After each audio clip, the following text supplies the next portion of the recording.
moi Neymar, parce que alors, il y avait beaucoup d'attentes, forcément beaucoup de pression qui sont liées à son prix. C'est que son premier match, hein, mais alors enflammons-nous un peu quand même.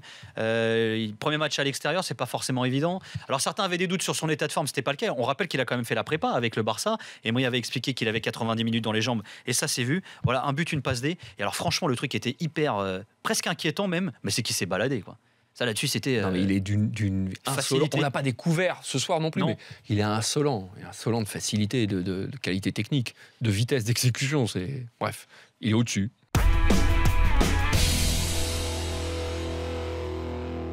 Jusqu'à la grosse bourde de ce pauvre c'est Ikoko, qui l'a fait la passe en entrée au point de penalty. Je trouvais que c'était quand même pas extra du côté de Paris. Le problème, c'est que maintenant, il y a un matériel qui est extraordinaire.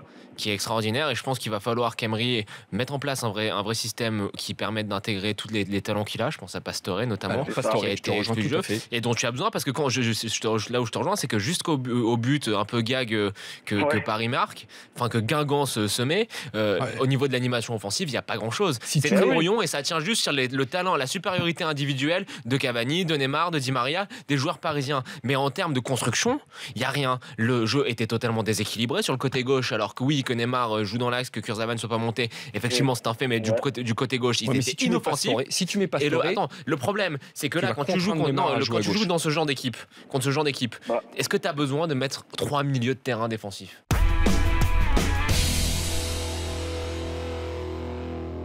C'est sûr qu'en Ligue 1 ça va toujours passer parce que individuellement t'es tellement supérieur, t'as tellement de qualité, mais dès que ça va être le niveau dessus en Ligue des Champions tu vas te retrouver face à des défenseurs et des blocs équipes bien organisés, des défenses qui coulissent. Là, attention, je dis attention parce que j'ai pas vu un seul triangle, j'ai pas vu une seule combinaison et j'ai pas vu un seul dédoublement sur les côtés. Et c'est un peu des basiques ce que je dis. Je ne l'ai pas vu. Moi, par rapport à Unai, j'ai les mêmes doutes que Jonathan.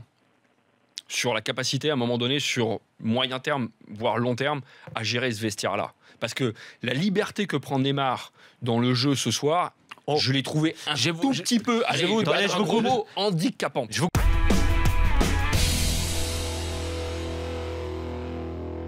Mettre plutôt Draxler que Pastore. Pourtant j'adore Pastore, mais plutôt Draxler que Pastore.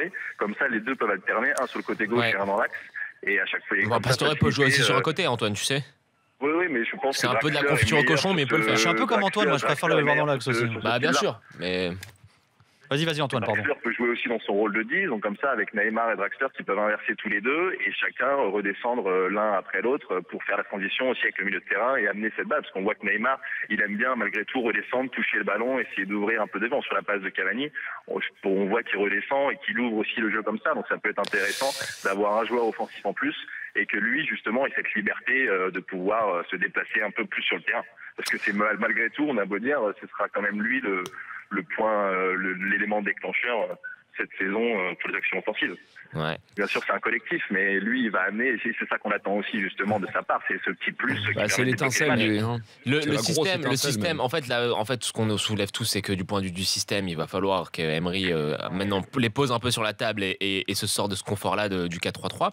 Après, je lance ça comme ça, mais je pense que le système qui semble être le plus évident avec le profil des joueurs que tu as, ça serait de jouer à deux devant avec Neymar et Cavani, Pastore en soutien et un milieu en losange. Mais bon, la saison est encore longue, j'ose espérer qu'Emery va arrêter de nous sortir à chaque fois cette soupe, parce que c'est de la soupe, hein. Je suis désolé, Mota, Verratti, Rabiot, c'est plus possible, et qu'on verra autre chose.